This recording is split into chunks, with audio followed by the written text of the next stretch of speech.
কম বেশি সবাই আমরা দোকানে এই জিনিসটা খেয়েছি। কি বলুন তো এটা? এটা হচ্ছে হেলাঞ্চো শাক।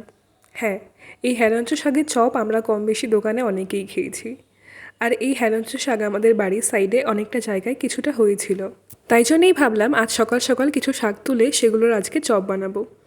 যা ভাবা তাই করা। সঙ্গে সঙ্গে একটা বাটি নিয়ে চলে গেলাম সেই জায়গাটায় গিয়ে কিছু শাক তুলে নেওয়ার জন্যে।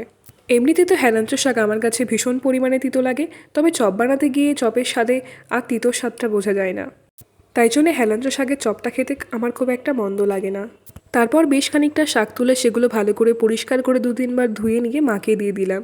এদিকে মা একটা বাটিতে সামান্য পরিমাণে লবণ, হলুদ আর তার সাথে এখানে আটা মিশিয়ে ভালো করে একটা মিশ্রণ তৈরি করে তার মধ্যে শাকগুলো দিয়ে ভালো করে মেখে নিচ্ছে। যদি আপনাদের বাড়িতে চালের গুঁড়ো থাকে তাহলে কিন্তু অবশ্যই ইউজ করবেন। এই সময় আমার কাছে চালের গুঁড়ো ছিল না, যার কারণে ইউজ করা হয়নি।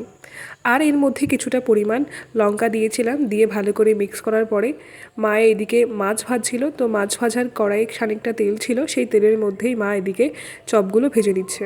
চপগুলো ভাজার পরে কিন্তু একদমই ওয়েট করবে না, সঙ্গে সঙ্গে নিয়ে নেবেন থালায়, নিয়ে ভালো করে গরম ভাতের সঙ্গে মিক্স করে খাবেন।